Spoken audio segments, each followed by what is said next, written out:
அடுத்த நிகழ்வாக நமக்கு பார்த்தீங்கன்னா, தியானம்னு நம்ம நெறைய தியானம் செஞ்சுட்டு இருக்க.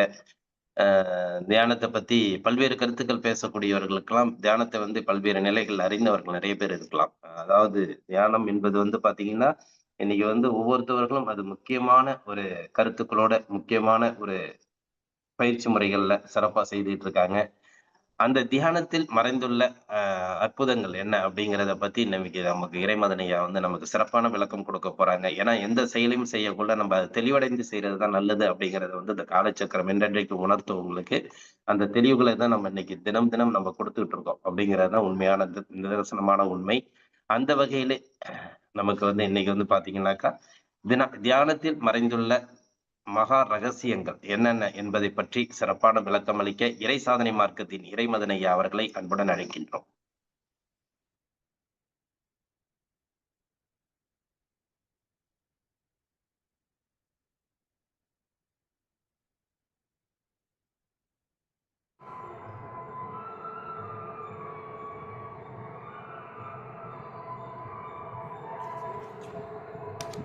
வாழ்க வளம்.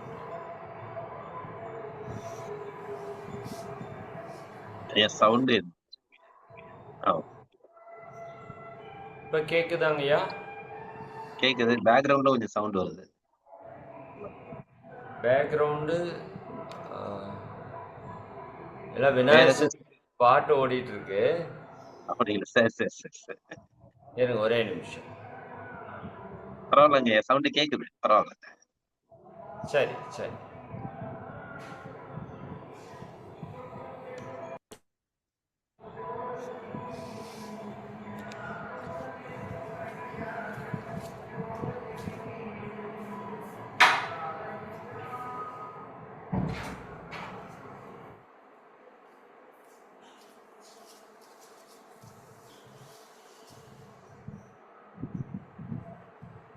வாழ்க வளம்.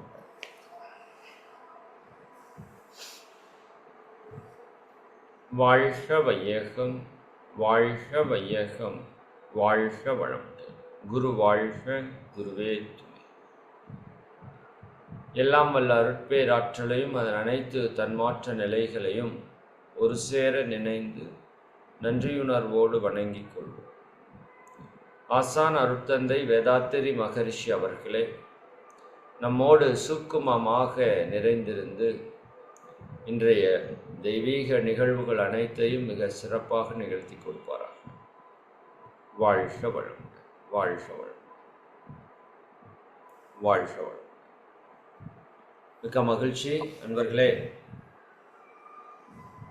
ஒரு நல்ல செயலை தொடங்குவது என்பது அவ்வளவு சாதாரண விஷயம் அல்ல.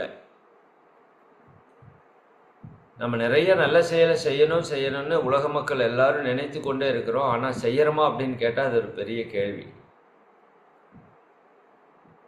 அப்படி நீங்கள் ஒரு பெரிய நல்ல விஷயத்தை நம்ம வாழ்க்கையில் இதுக்கு மேலே ஒரு நல்ல விஷயம் இல்லை அப்படிங்கிற ஒரு விஷயத்தை தொடங்கியிருக்கிறீங்க. அதிகாலையிலிருந்து யோக பயிற்சியில் இணைந்து நம் உடலையும் மனதையும் ஆரோக்கியப்படுத்தி இந்த வாழ்க்கையை செம்மையாக வாழ வேண்டும் என்பதுதான் இதனோட நோக்கம். அப்போ இதுதான் மனித வாழ்க்கையுடைய நோக்கம். இதற்கு மேல மனித வாழ்க்கையில உயர்ந்த செயல் என்று ஒன்று இல்லை. அந்த செயல்ல நீங்க எல்லாரும் ஈடுபட்டு இருக்கீங்க. அதுல ரொம்ப குறிப்பாக நீங்க தொடர்ந்து வந்து கொண்டு இருக்கிறீங்க. ஆர்வத்தின் பேரால சிலர் என்ன பண்ணிடுவோம், வந்துருவோம். சரிங்களா? ஏதோ 48 நாள் சொல்றாங்க, 48 நாள் சொல்றாங்க. எல்லாருக்குள்ளே அந்த விருப்பம் இருக்கு. எல்லாருக்குள்ளே இறைவன் தானே இருக்கிறான். அப்போ அந்த இறைவன் தன்னை உணரணுங்கிற ஆர்வம் மனிதனுக்குள்ள இருந்துகிட்டே தான் இருக்கு. முக்தி அடையக்கூடிய ஆர்வம், ஞானம் அடைய வேண்டி இருக்கிற ஆர்வம். சரிங்களா? அது நாம் அந்த ஞானத்தை அடையிற வரைக்கும் அது ஓயாது. எப்படி பெய்கின்ற மழை கடலை அடைவது வரைக்கும் ஓய்வதில்லையோ அது போல நம்முடைய ஆன்மா இறைவனை உணராமல், நம்மை உணராமல் அது ஓய்வே பெறாது. அது மீண்டும் மீண்டும் ஓடிக்கொண்டே இருக்கும். அந்த ஆர்வத்தில் நிறைய பேர் இணையிறது இயல்பு. ஆனால் ஒரு சிலரால் மட்டும்தான் இதை தொடர்ந்து செய்ய முடியும். அப்படி தொடர்ந்து வந்து கொண்டிருக்கிற ஒரு தெய்வீக சிறப்பு பெற்ற ஆன்மாக்கள் நீங்கள். இது நான் உங்களை பாராட்டி உங்களுக்கு முகஸ்துதி பாடுறதுக்காக சொல்ல வரல, உங்களுடைய மேன்மையை உணர்வதற்காக சொல்ல. அதாவது எந்த ஒரு விஷயத்தை நாம் அடையணும்னாலும் நமக்கு புண்ணியம் என்று ஒன்று வேண்டும். சரிங்களா? அதாவது நீங்கள் கேள்விப்பட்டிருப்பீங்க, பாடுறா அவன் நல்லா இருக்கிறான், பாடுறா அவங்க அப்பா பண்ண புண்ணியம், பையன் நல்லா இருக்கான் பார்த்தியா அப்படி நீங்கள் சொல்லி கேள்விப்பட்டிருக்கீங்களா? நாமளே பேச்சு வழக்கில் சொல்லியிருப்போம். பாடுறா அவன் தாத்தம் பண்ண புண்ணியம், வேற நல்லா இருக்கான் பாரு. சரிங்களா? அப்போ ஒருத்தன் நல்லா இருக்கிறான் அப்படின்னா அதற்கு என்ன காரணம்னா அவனோ அவன் முன்னோர்களோ செய்த புண்ணியம் இல்லையா? அதுதான் அடிப்படை காரணம். இதுதான் வாழ்க்கையினுடைய அடிப்படை தத்துவம். இதை பற்றி நான் உங்களுக்கு ஆரம்பத்தில் பேசியிருப்பேன் அப்படின்னு நினைக்கிறேன். அதாவது நம்ம வாழ்க்கை எதனுடைய அடிப்படையில் அமைஞ்சிருக்குதுன்னா நம்மளுடைய பாவ புண்ணியங்களுடைய அடிப்படையில் அமைஞ்சிருக்கு. அந்த பாவ புண்ணியங்களைத்தான் கர்மா என்று சொல்கிறோம். சரிங்களா?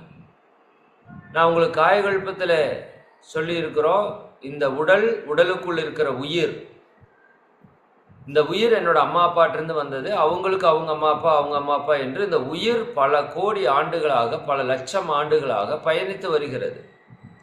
அப்போ அந்த உயிர் இப்போ என்னோட உடல் இருக்குது. சரிங்களா? அப்போ அந்த உயிர் தான் இந்த உடலை கட்டி அதிலிருந்து இந்த மனதை உருவாக்கி இந்த வாழ்க்கையை வாழ்ந்து கொண்டு இருக்கிறது. அப்போ யார் வாழ்றான்னா நான் உயிர் தான் வாழ்கிறது. சரிங்களா? அந்த உயிருக்கு இன்னொரு பேர் ஆத்மா என்று சொல்கிறோம். அந்த ஆன்மா வாழ்ந்து கொண்டு இருக்கிறது. அப்போ இந்த ஒரு உயிரில் என்னவெல்லாம் இருக்குது அப்படின்னா நாம் இந்த பிறவியில் செய்த நன்மை தீமையெல்லாம் நம்ம உயிரில் ரெக்கார்ட் ஆகிருக்கு. நீங்கள் ஒரு நல்ல விஷயத்தை செய்யும்போது அந்த துன்பம் ஒரு உயிருக்கு போகும் பார்த்தீங்களா? அப்போ அந்த உயிர் நீங்கள் நல்லா இருக்கணும் அப்படின்னு நினச்சிதுன்னா என்ன நடக்கும்? உங்களுக்கு ஒரு புண்ணியம் கிடைத்து விடும். அவங்க நல்லா இருக்கணும்னு நினைக்கிறாங்களோ நினைக்கலையோ, ஒருத்தரோட துன்பத்தை நீங்கள் போக்கிட்டீங்கன்னா தெரிஞ்சோ தெரியாமலோ நல்லது செஞ்சிட்டீங்க அப்படின்னா உங்களுக்கு ஒரு புண்ணியம் வந்துடும். அதே போல தெரிந்தோ தெரியாமலோ ஒரு துன்பம் கொடுத்துட்டீங்க அப்படின்னா நமக்கு ஒரு பாவம் வந்துடும். அப்ப இந்த பாவ புண்ணியம் தான் நம்முடைய உண்மையான சொத்து என்று மகரிஷி சொல்றாங்க, எல்லா மகான்களும் சொல்றாங்க. தந்தை தாய் ஈருயிரும் ஒன்று சேர்ந்து, தந்தை தாய் ஈருயிரும் ஒன்று சேர்ந்து தழைத்து ஒரு உடலாகி இந்த உலகில் வந்தோம். அந்த ஈருயிர் செய்த வினைகள் அறமோ மற்றோ, அந்த 2 உயிரும் எத்தனை லட்சம் ஆண்டுகளாக டிராவல் பண்ணி வந்திருக்குது. அந்த உயிர் பல உடல்ல இருந்து செய்த வினைகள் செயல்கள் அறமோ நல்லதோ மற்றோ கெட்டதோ அளித்த பதிவுகள் எல்லாம் நம் சொத்தாச்சு. அம்மா அப்பா கொடுத்த அந்த பதிவுகள் இருக்கு இல்லைங்களா, பாவ புண்ணிய கர்ம வினை பதிவுகள், அதுதான் நம்முடைய சொத்து. சரிங்களா? அப்போ அந்த சொத்தினுடைய அடிப்படையில் தான் நமக்கு நல்லதோ கெட்டதோ நடக்குது. அம்மா அப்பா கொடுத்த சொத்து கூட நாமளும் நிறைய நல்லது கெட்டதை சேர்த்து அந்த சொத்துல ஆட் பண்ணி வச்சிருக்கிறோம். சரிங்களா? அப்போ அந்த சொத்துல என்ன இருக்கோ அதுக்கு தகுந்த மாதிரியான விளைவு நம்ம வாழ்க்கையில வருது. அந்த சொத்துல நல்ல சொத்தா சேர்த்து வச்சிருந்தீங்க அப்படின்னா உங்க வாழ்க்கையில இன்பமா வரும். சரிங்களா? அந்த சொத்துல கெட்டதா இருந்ததுன்னா நம்ம வாழ்க்கையில துன்பமா வரும். இதுதான் நம்ம வாழ்க்கைக்கான அடிப்படை தத்துவம். தீதும் நன்றும் பிறர் தர வாரா, நமக்கான நன்மையோ தீமையோ. சரி, உங்களுக்கு ஒரு இன்க்ரிமெண்ட் வருது, யாரால வருது? உங்களால தான் வருது. நீங்க யாருக்கோ எந்த ஜென்மத்திலேயோ ஏதோ ஒரு கர்மாவை நல்லது செஞ்சிருக்கீங்க, இப்போ உங்களுக்கு ஒரு இன்க்ரிமெண்ட் வருது. சரிங்களா? உங்களுக்கு வேலை போகுது, யாரால போகுது? யாரும் உங்களை வேலையை தூக்கல, உங்க கர்மா. நாம இந்த ஜென்மத்திலேயோ முன்னாடி ஜென்மத்திலேயோ ஏதோ ஒரு வேலை பார்த்துருக்குறோம், அந்த கர்மா நம்மளை இப்போ வெளியே தாட்டுது. அப்போ எனக்கு நன்மை வந்தாலும் நான் தான் பொறுப்பு, தீமை வந்தாலும் நான் தான் பொறுப்பு. இதுதான் ஆன்மீகத்தினுடைய அடிப்படை பாடம், பேசிக் லெசன், ஃபர்ஸ்ட் லெசன் வச்சுக்கோங்களேன். தீதும் நன்றும் பிறர் தர வாரான்னு ஒருத்தனுக்கு புரியலைன்னா அவனுக்கு ஆன்மீகமே புரியலின்னு அர்த்தம். இது புத்தர் முதல் கொண்டு அத்துணை ஞானிகளும் ஒற்றுக்கொண்ட அடிப்படை உண்மை. எல்லாம் நம்மளுடைய செயல்தான் நம்ம அனுபவிக்கிற இன்ப துன்பத்திற்கு காரணம். சரிங்களா? அப்போ இப்போ உங்களுக்கு இப்படி ஒரு அற்புதமான விஷயம் கிடைச்சிருக்குது அப்படின்னா நீங்கள் எல்லாம் புண்ணியசாலிகளா இல்லையா? சொல்லுங்க. நான் அடிக்கடி கேட்பேன், இந்த உலகத்தில் யார் மிகப்பெரிய புண்ணியசாலி அப்படின்னா நம்ம யார் யாரையோ சொல்லுவோம். மகாத்மா காந்திஜி, வள்ளல் பெருமான், புத்தர், இயேசு, இப்படி நிறைய பேர் சொல்லுவோம். இவங்களாம் மிகப்பெரிய புண்ணியசாலிகள் இல்லை. அவங்க அவ்வளோ கஷ்டப்பட்டு உணர்ந்த ஞானத்தை இன்னைக்கு வீட்டுக்குள்ள சரிதானுங்களா செல்ஃபோனில் உட்காந்து அழகாக கேட்டிருக்கிறோம் இல்லையா? நம்ம தான் மிகப்பெரிய புண்ணியசாலிகள். இந்த ஞானம் தெரியாதால தான் உலகத்தில் இத்தனை துன்பம். ஏன் உடல் இத்தனை நோய் வருது சொல்லுங்க? இறைவன் கொடுத்த இந்த இன்பத்தை அனுபவிக்கிறதுக்காக இறைவன் கொடுத்த இந்த உடலையே இப்படி துன்பப்படுத்தி கொண்டிருக்கிறோமே, என்ன காரணம்? அறியாமை. இப்போ உங்களுக்கு சொல்லிக் கொடுக்குற விஷயத்த உலகம் முழுக்க இருக்கிற எல்லா மக்களுக்கும் சொல்லிட்டா எல்லாரும் எப்படி இருப்பாங்க? ஆரோக்கியமாக இருப்பார்கள், மன அமைதியோடு இருப்பார்கள், உயிரை ஆற்றலாக வைத்திருப்பார்கள், நல்ல குணங்களோடு இருப்பார்கள். அப்போ உலகம் எப்படி இருக்கும்? அமைதியாக இருக்கும், நிம்மதியாக இருக்கும், மகிழ்ச்சியாக இருக்கும், ஆனந்தமாக இருக்கும். இதை அடையிறதுக்கு தான் இத்தனை பாடுபட்டு இருக்கு உலகம். சரிங்களா? ஆனால் எல்லாரும் அடைஞ்சிட முடியாது. ஏன்னா யாருக்கெல்லாம் இதை அடையிறதுக்கான புண்ணியம் இருக்குதோ அவங்க தான் இதை அடைய முடியும், மற்றவர்கள் இதை அடைய முடியாது. சரிங்களா? அப்போ நீங்கள் உங்கள் வாழ்க்கையை பார்த்துட்டு உங்களுக்கு புண்ணியம் இல்லைன்னு நினச்சிக்காதீங்க. இப்போ இந்த ஒரு நிகழ்வே உங்களுக்கு சான்று, நீங்கள்லாம் மிகப்பெரிய புண்ணியசாலிகள். ஆனால் அதை பிடித்து கொள்ள வேண்டியது உங்களுடைய பொறுப்பு. அதுக்கு உங்கள் மனசில் வைராக்கியம் வரணும். சரிங்களா? சரி, அந்த விதத்தில் இப்போ தியானம் அப்படின்னா என்ன, முதல் அதை நீங்கள் புரிஞ்சுக்கணும். முதல் மனித வாழ்க்கைனா என்னன்னா, நான் முன்னாடி சொன்னது போல எல்லாம் வல்ல இறை ஆற்றலே நானா நீங்களா வந்திருக்கு. இப்போ நான் எங்கிருந்து வந்தேன்? விலங்குலேருந்து வந்தேன். என்னோட முன்னோர்களுக்கு முன்னாடி விலங்குலேருந்து வந்தோம். நம்ம எல்லாருமே விலங்குலேருந்து வந்தோம். டார்வினுடைய பரிணாம தியரி தெளிவாக சொல்லுது, குரங்குலேருந்து மனிதன் வந்தார். அப்போ 5 அறிவுலேருந்து 6 அறிவு வந்தான்னா 5 அறிவு எங்கிருந்து வந்ததுன்னா 4 அறிவு, அது 3 அறிவுலேருந்து, அது 2 அறிவுலேருந்து, அது 1 அறிவுலேருந்து, இல்லையா?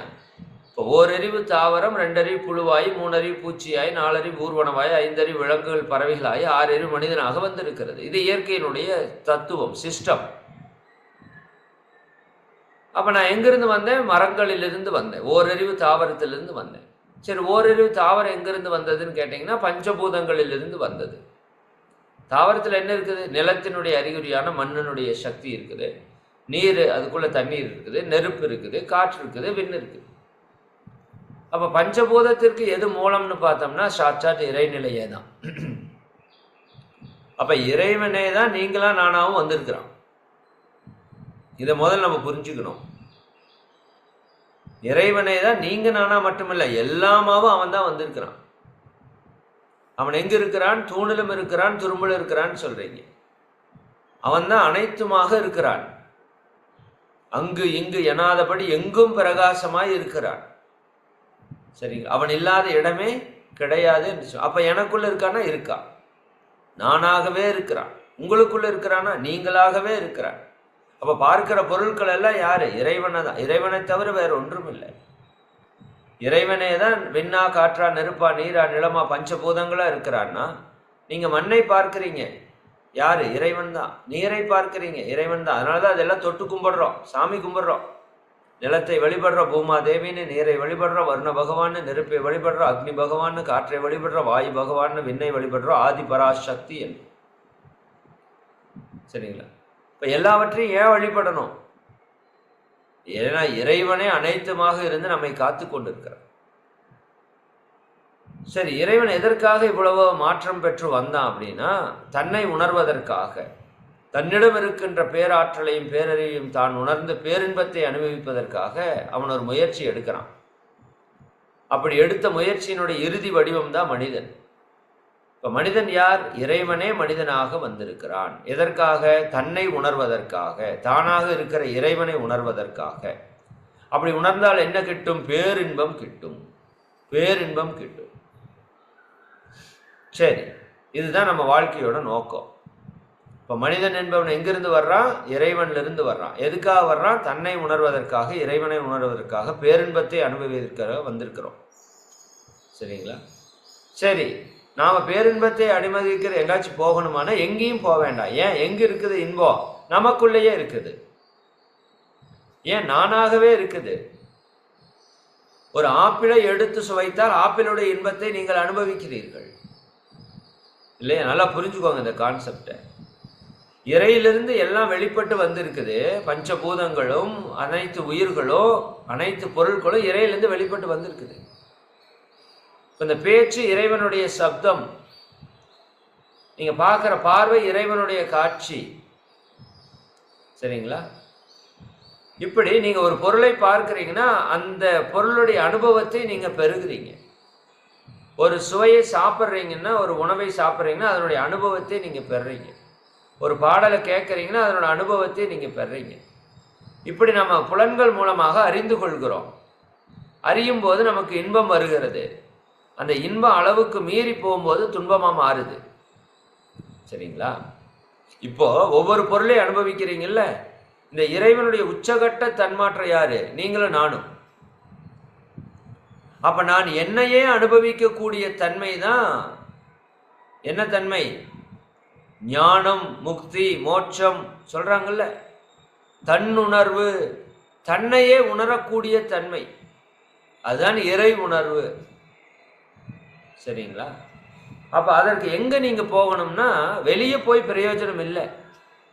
ஓடி ஓடி ஓடி ஓடி உட்கலந்த ஜோதியை, ஓடி ஓடி ஓடி ஓடி உட்கலந்த ஜோதியை நாடி நாடி நாடி நாடி நாட்களும் கடந்து போய் வாடி வாடி வாடி வாடி மாண்டு போன மாந்தர்கள் கோடி கோடி கோடி கோடி எண்ணிறந்த கோடியே.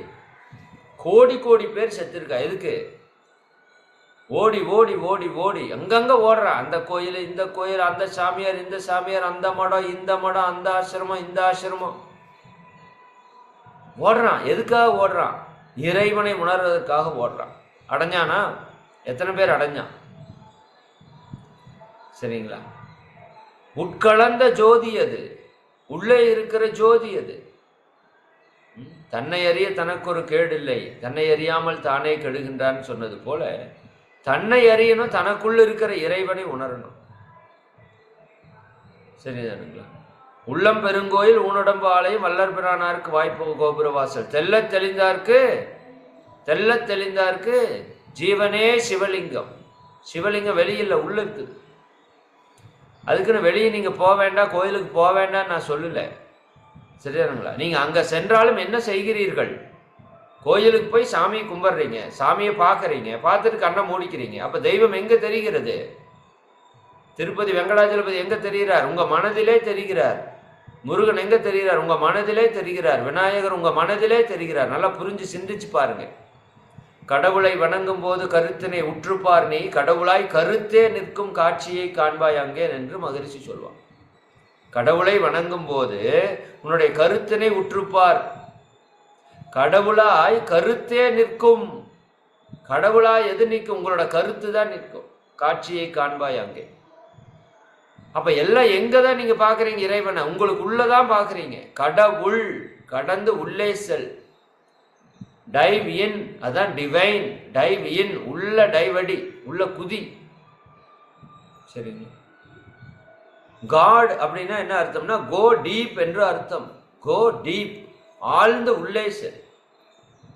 அப்ப இறைவன் எங்க இருக்கிறா? எனக்குள்ள இருக்கிறா, நானாக இருக்கிறான். அப்ப என்னையே நான் உணர்வதுதான் என் வாழ்க்கையுடைய நோக்கம். அப்படி உணரும் போது நமக்கு இந்த வாழ்க்கையில எந்த துன்பமும் இன்றி நம்மால வாழ முடியும். புரியுதுங்களா? எதுக்காக இறைவனை உணரணும்? துன்பம் இல்லாம வாழணும், துன்பம் இல்லாம வாழணும்னு சொல்றீங்கல்ல, எப்ப துன்பம் இல்லாம வாழ முடியும்? இறைவனை உணர்ந்தால் மட்டுமே துன்பம் இல்லாமல் வாழ முடியும். அதனாலதான் வள்ளுவர் சொல்றாரு, தனக்கு ஓமை இல்லாதான் தாழ் சேர்ந்தார்க்கு அல்லால் மனக்கவலை மாற்றல் அரிது. தனக்கு ஓமை இல்லாதான் யாரு? யாருக்கு ஓமையே சொல்ல முடியாது? இறைவனுக்கு ஓமையே சொல்ல முடியாது.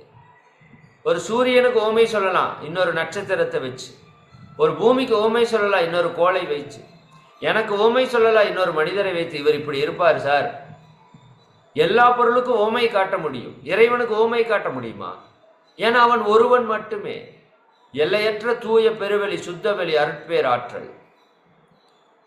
அவன் ஒருவன் மட்டுமே, ஏகன். சரிதாங்களா? அவனுக்கு என்ன கிடையாது? அவனுக்கு நிகரான இன்னொரு கிடையாது. அதனால தனக்கு ஓமை இல்லாதான், தனக்கு ஓமை சொல்ல முடியாத அந்த இறைவனுடைய தாழ் சேர்ந்தார்க்கு அல்லால், இறை உணர்வை பெறுவதற்கு அல்லால், அப்படி முடியாதவங்களால மனக்கவலை மாற்றல் அரிது. மனக்கவலை மாற்ற முடியாது. சரிங்களா? அப்ப நம்ம வாழ்க்கையில் இருக்கிற எல்லா துன்பங்களையும் போக்கணும்னா அதற்கு நாம இறை உணர்வை பெற வேண்டும். இதுதான் வழி. இதை தவிர வேற வழியே கிடையாது. சரி, நாம் இறையுணர்வை பெறுவதற்கு என்ன செய்ய வேண்டும்? எது தடையாக இருக்கிறது? நல்லா யோசிங்க. நான் வெளியே எங்கேயோ போய் ஏதாவது பெறணும்னா கஷ்டம். நான் என்னை உணர வேண்டும். எனக்குள் இருக்கிற இறைவனை உணர வேண்டும். புரிஞ்சுதுங்களா? எங்கேயும் நாம் போக வேண்டியதில்லை. எனக்குள்ளே நான் சென்று என்னை உணர வேண்டும். பட் அவ்வளவு சீக்கிரம் அதை உணர முடியாது. ஏன்? என்னை நானே உணர்வதற்கு எது தடையாக இருக்கிறது? நான் முன்னாடி சொன்னேன்ல, நான் இற்பிறவியிலேயோ முற்பிறவியிலேயோ செய்த பாவ புண்ணிய வினைகள், இதுதான் இறைவனுக்கும் எனக்கும் நடுவில் இருக்கிறது. சரிங்களா? இறைவன் எங்க இருக்கிறான்? மையத்தில் இருக்கிறான். நீங்க இப்படி ஒரு கற்பனை செய்யுங்க. ஒரு உருண்டை இருக்கிறது. சரிதான்? ஒரு உருண்டை இருக்கிறது. அதனோட மையத்திலே இறைவன் இருக்கிறான். அந்த உருண்டையினுடைய மேல் பகுதியிலே நீங்க இருக்கிறீங்க. சரிங்களா? அதாவது பூமிக்கு அடியில தண்ணீர் இருக்கிறது. நீங்க பூமியில மேல நிக்கிறீங்க. நடுவுல கல்லு, மண்ணு, பாறை, குப்பை எல்லாம் இருக்கிறது. அப்ப யார் ஒருவர் இதை அப்படியே குடைந்து எடுத்து அந்த குப்பையெல்லாம் வெளியே போட்டு உள்ள போறாங்களோ அவர்கள் நீரை அடைகிறார்கள். அது போல நான் மேல இருக்கிற இறைவன் மையத்தில் இருக்கிறான். என்னுடைய பாவ புண்ணிய வினைகள் எல்லாம் இந்த இடத்துல மறைச்சிருக்கு. இப்ப யார் பாவ புண்ணிய வினைகளை கடைந்து வெளியே போடுறாங்களோ அவர்கள் ஒரு நாள் இறைவனை அடைகிறார்கள். நல்லா புரிஞ்சுக்கணும். இதுதான் கான்செப்ட். அப்ப என்னிடம் இருக்கின்ற பாவ புண்ணிய வினைகள் எத்தனை இருக்குதுன்னா பல இருக்குது. பல கோடியே இருக்குது. கொஞ்ச நஞ்ச பாவ புண்ணிய வினைகள் அல்ல. எத்தனை ஜென்மம் எடுத்து எத்தனை செயலை செஞ்சிருக்கிறோம். சரிங்க? எத்தனை ஜென்மம் எடுத்திருக்கிறோம்னே தெரியல. அப்ப எத்தனை பாவ புண்ணியங்களை நம்ம செய்திருப்போம். அப்ப அது அத்தனையும் இந்த பிறவியிலே நம்மால் நீக்க முடியுமான? நிச்சயமா நீக்க முடியும். இது பல ஞானிகள் சொல்றாங்க. இந்த பிறவியிலேயே நாம் இறையுணர்வை பெற முடியும். நீங்க யாரா இருந்தாலும் சரி. ஆனா அதுக்கு ஒருத்தரோட உதவி வேண்டும். யாருடைய உதவி? குருவுடைய உதவி வேண்டும். சரிங்களா? நாமளா போய் இறையுணர்வை பெறது அப்படிங்கிறது கஷ்டம். சரிங்களா? நீங்களா கரண்ட்டை கண்டுபிடிச்சு யூஸ் பண்ணிக்க முடியுமா? சொல்லுங்க. நாமளா டிவி கண்டுபிடிச்சு பயன்படுத்த முடியுமா? இப்படி இந்த சமுதாயத்தில் இருக்கிற பல பேருடைய அறிவு நமக்கு பயன்படுவது போல இந்த குருமகான்கள் இறைவனை உணர்ந்தவர்கள். அவங்க மனுஷனா பிறந்து கர்ம வினையில உழன்று துன்பப்பட்டு அதற்கப்புறம் தன்னுடைய தியானத்திலே தன்னுடைய ஞானத்திலே இறை உணர்வை பெற்றவர்களைத்தான் குருமகான்கள் என்று சொல்கிறோம். சத்குரு என்றால், சத் என்றால் இறைவன். இறைவனை உணர்ந்த குரு சத்குரு. சரிங்களா? அப்ப அந்த குருவனுடைய ஆற்றலை நம்மோடு இணைக்கக்கூடிய செயலுக்கு பேர் தீட்சை என்று பெயர். அதான் தியானத்துல மிக முக்கியமான விஷயம். இப்ப தியானம்னா என்ன அப்படின்னு முதல்ல நம்ம புரிஞ்சுக்கலாம். தீட்சைக்கு நான் வர்ற ரெண்டாவது. தியானம் என்பது ஒண்ணும் இல்லைங்க. நம்ம மனதை கொண்டுதான் நம்ம எல்லா செயலையும் செய்யறோம். கரெக்டா? நம்ம மனசு கொண்டுதான் எல்லா செயலும் செய்யறோம். நமக்கு ஏதாவது நினைவுகள் வருது, எங்கிருந்து வருது? மனதிலிருந்து தான் வருகிறது. எண்ணங்கள் மனதிலிருந்து வருகிறது. நான் பேசிக்கொண்டிருக்கிறேன், சொல் மனதிலிருந்து வருகிறது. நான் இப்ப தியானத்தை பத்தி பேசணும், அதனுடைய முக்கியத்துவத்தை பேசணும்னு நான் நினைச்சேன், அதை பத்தி பேசிட்டு இருக்கேன். நீங்க இந்த வகுப்புல உட்கார்ந்து கேட்கணும்னு நினைச்சீங்க, உட்கார்ந்து கேட்டுட்டு இருக்கீங்க. இதை கேட்க வேண்டாம்னு நினைச்சா எந்திரிச்சு போயிடுவீங்க. புரியுதுங்களா? அப்ப எச்செயலும் மூலமெனும் எண்ணத்தாலாம். எந்த செயல் செஞ்சாலும் எண்ணம் இல்லாம செய்ய முடியுமா? காலையில் நீங்க எந்திரிக்கலாங்கிற எண்ணம் வந்தாதான் எந்திரிக்கிறோம். கொஞ்ச நேரம் படுத்துக்கலான்னு எண்ணம் வந்தா படுத்துக்கிறோம். இல்ல வேலைக்கு போகணும், நேரத்தில் கிளம்பணும்னு நினைச்சா கிளம்புறோம். சமையல் செய்யணும்னு அந்த அம்மா நினைச்சா சமைக்கிறாங்க. ஸ்கூலுக்கு போகலான்னு பையன் நினச்சா ஸ்கூலுக்கு போகிறான், விளையாடுறதுக்கு போகிறான்னு நினச்சா விளையாடுறதுக்கு போயிடுறான், சம்பாதிக்க போகலான்னு நினச்சா சம்பாதிக்க போகிறோம், ஒரு பொருள் வாங்கலான்னு நினச்சா வாங்குகிறோம், வீடு கட்டலான்னு நினச்சா கட்டுறீங்க, கல்யாணம் பண்ணலான்னு நினச்சா கல்யாணம் பண்ணுறீங்க. சரி, அப்போ எல்லாமே எதில் தான் நடக்குது? எண்ணத்தால் தான் நடக்குது. எண்ணம் எங்கிருந்து வருது? மனதிலிருந்து வருகிறது. அப்போ மனசில் ஒன்று நினைக்காம ஒன்று செயல்படுத்த முடியாது. எச்செயலும் மூலமெனும் எண்ணத்தாலாம், இன்ப துன்ப காரணியும் அதுவே ஆகும். உங்களுக்கு வர்ற இன்பத்திற்கும் துன்பத்திற்கும் எதுதான் காரணம்? நம்முடைய எண்ணம் தான், நம்முடைய மனம்தான் காரணம். அதான் மனம் போல வாழ்க்கை. சரிங்களா? ஒருத்தர் ஒன்றை சொல்றாரு, உங்க மனதில் இருக்கிற புரிதல்ல பாருங்க. ஒருத்தர் உங்களை திட்டுறாரு அப்படின்னா நிறைய பேர் கஷ்டப்படுறோம். சரிங்களா? நான் ஒரு விஷயம் சொல்றேன். இப்போ உங்களுக்கு இப்போ யாராவது தும்மல் வருதான்னு கேட்டால் தும்மல் வராது. சரிங்களா? யாராச்சும் தும்மல் வருதா? வரல.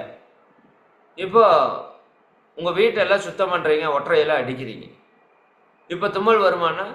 நிறைய பேருக்கு வர்றதுக்கு வாய்ப்பு இருக்குது. ஏன்னா அந்த ஒற்றை அடிக்கிறப்ப அந்த குப்பையெல்லாம் உங்கள் மூக்குக்குள்ளே போய் உங்கள் நுரையீரலுக்குள்ளே போகும். அப்போ இந்த உடலுக்குள்ளே யார் இருக்கா? இறைவன் இருக்கானா? அவன் இந்த உடலை குப்பைப்படுத்துறதுக்கு விடமாட்டான், சுத்தப்படுத்துவான். என்ன பண்ணுவான்? ஒரு 150 கிலோமீட்டர் வேகத்தில் ஒரு மூச்சை ரெடி பண்ணி ஹச் அப்படின்னு தும்முவான். நீங்க தும்முல, அவன் தும்மறான். உள்ள இருக்கிற இறை ஆற்றல் வேலை செய்யுது. ஏன்னா உள்ள குப்பை வந்தால் அதுக்கு பிடிக்காது. ஏன்னா இது இறைவனை உணர்வதற்காக வந்த உடல். இந்த உடலுக்குள்ள குப்பையை அவனை அனுமதிக்க மாட்டான். அப்ப என்ன பண்றான்? 150 கிலோமீட்டர் வேகத்தில் ஹச்சுன்னு தும்மறான். உள்ள இருக்கிற குப்பையெல்லாம் வெளியே வந்து விழுகுது. சொல்லுங்க, தும்மல் நல்லதா கெட்டதா? தும்மல் நல்லதா கெட்டதா? தும்மல் ரொம்ப ரொம்ப நல்லது. சரிதானுங்களா? அப்ப தும்மல் வந்தா கிருமி மொத்தமா வெளியே வருது, குப்பை முழுசா வெளியே வருது, நுரையீரல் சுத்தமாகுது. சரிங்களா? தும்மல் உங்க உடல் செய்கிற ட்ரீட்மெண்ட். ஆனா தும்மல் வர்றப்ப கொஞ்சம் கஷ்டமா தான் இருக்கும். சரிங்களா? தும்மல் வர்றப்ப ஜாலியா இருக்காது, கொஞ்சம் கஷ்டமா இருக்கும். ஏன்னா நீங்க தானே குப்பையை உள்ள போட்டீங்க. குப்பையை போட்டது நீங்க குப்பையை போடலைன்னா தும்மல் வராது. நீங்க தான் குப்பையை உள்ள விட்டீங்க. அப்போ உள்ள குப்பை போயிருச்சு. அது இருந்தா கஷ்டப்படுத்தும், நுரையீரலை துன்பப்படுத்தும், ஆக்சிஜனை போறக்கு விடாது. அப்ப என்ன பண்ணுது? இயற்கை வெளியே தள்ளுது, இறைவன் வெளியே தள்ளுறான். அப்ப தும்மல் வரப்ப கொஞ்சம் கஷ்டமா இருக்கும். ஆனா தும்மல் நல்லது. கண்டதை சாப்பிட்றீங்க, வாந்தி வருது, வாந்தி வர்றப்போ உடம்பு கஷ்டமா இருக்கும். ஆனா வாந்தி நல்லது, கெட்டதெல்லாம் வெளியே போகும். பேதி வர்றப்போ உடம்பு கஷ்டமா தான் இருக்கும். ஆனா பேதி நல்லது, சளி பிடிக்கிறது நல்லது, காய்ச்சல் வர்றது நல்லது. புரிஞ்சுக்கோங்க, இதுதான் இயற்கையோட சிஸ்டம். பட் அது நல்லது நடக்கிறப்ப நமக்கு கஷ்டமா இருக்கும். அது மாதிரி நம்ம வாழ்க்கையில வர்ற எல்லா துன்பமும் நல்லது தான். சரிதானுங்களே? இந்த ஜீசஸோட ஒரு வாசகம் இருக்குது, துன்பப்படுபவன் பாக்கியவான். கேள்விப்பட்டிருக்கீங்களா? துன்பப்படுபவன் பாக்கியவான். என்னடா லூஸ்தனமா பேசுறீங்க? இன்பப்படுபவன் பாக்கியவான் தாண்டா இத்தனை நாள் கேட்டிருக்கிறோம் அப்படின்னு நினைக்கிறீங்க. இன்பப்படுபவன் பாக்கியவான் அல்ல, துன்பப்படுபவன் பாக்கியவான்.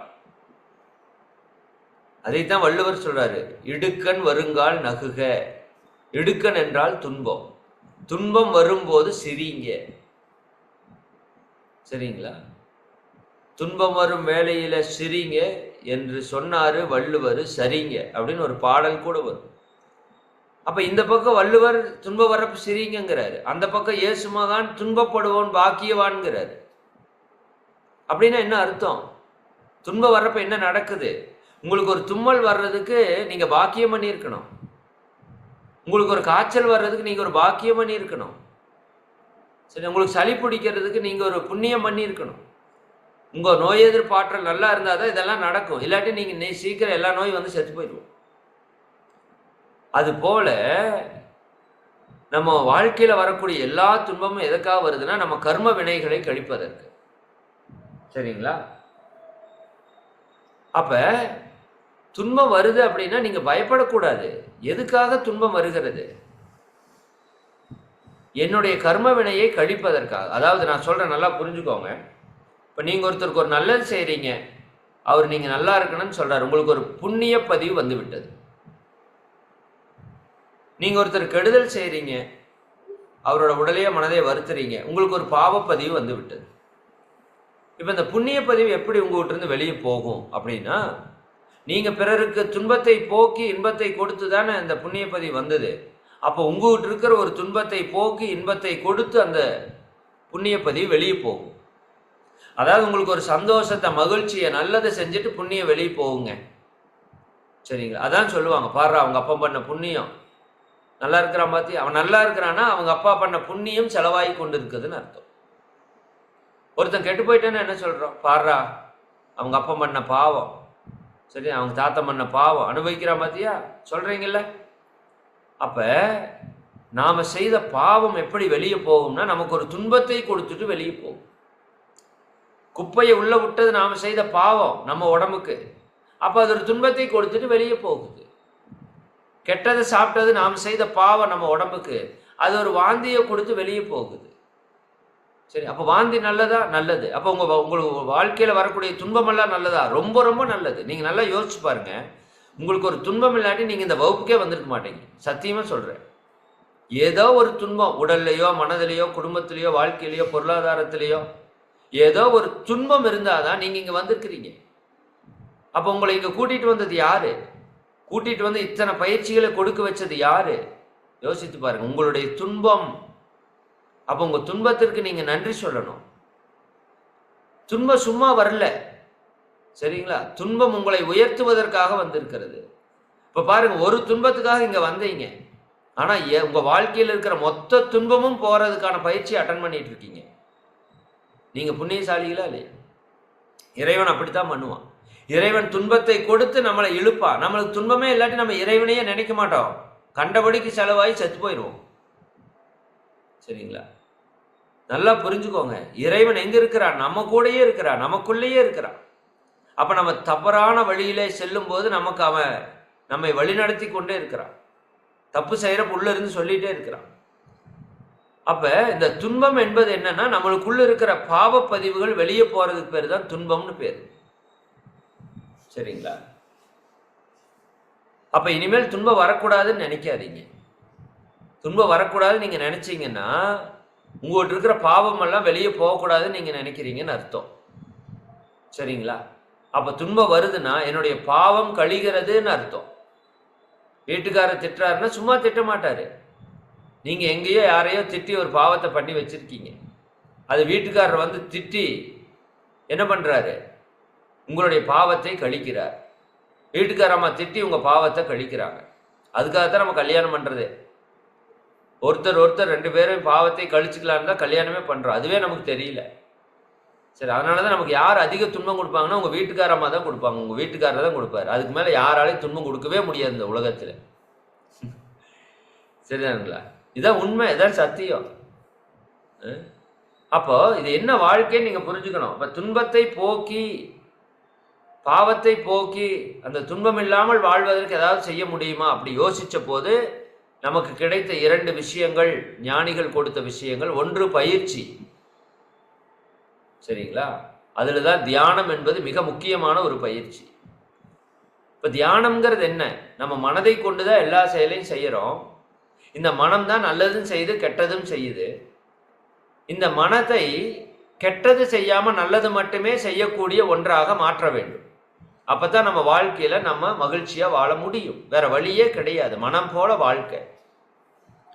அப்ப இந்த மனதை கெட்டதை விடுத்து நல்லதை மட்டுமே செய்யக்கூடிய ஒரு கருவியாக மாற்றுவதற்கான ஒரு பயிற்சி தான் தியானம். புரியுதா உங்களுக்கு? தியானம்னா என்ன? உங்கள் மனதை உங்களுடைய கட்டுப்பாட்டிலே வைத்துக் கொள்ளக்கூடிய ஒரு பயிற்சிக்கு பேர் தான் தியானம்.